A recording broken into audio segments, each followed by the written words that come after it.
galab wanaagsan saaxiibta sida u leeyihiin meel kasta aad dunida ka joogtaan waqti waan ayaa idin rajaynaya intaas kadib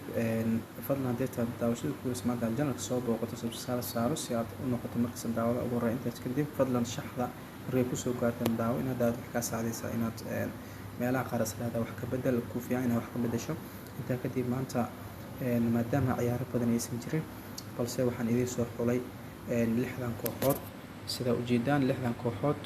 oodiskuna waa ujeeda 4 door ku dhawaad waay halka MVS uu yahay waa 6 kooxood waxaana ugu horeeya Valencia iyo Atletico Bilbao oo caawa wada ciyaaraya horyaalka Copa del Rey marka Valencia iyo Atletico Bilbao waxaa leenahay Atletico Bilbao waxaa leenahay Braga ama badis Atletico Bilbao inay badiso ama in ay Braga gasho sidoo kale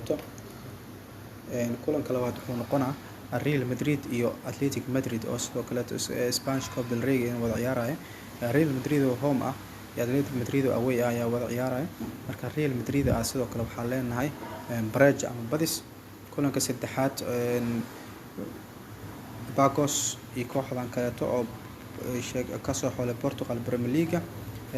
waa Benfica kulankan si toos ku waxaa leenahay Benfica ayaa waxaa leenahay win toos kama laba labeynayna kulanka kale sidoo kale horyaalka ayaan kaaga soo xulay Ajax Netherlands horyaalka laga ciyaaro marka Ajax waxaa leenahay sidoo kale way badinaysaa waa ujeedaan Ajax waa kooxda ugu xoogan oo kooxda ugu tunka horyaalka ay qayb ka tahay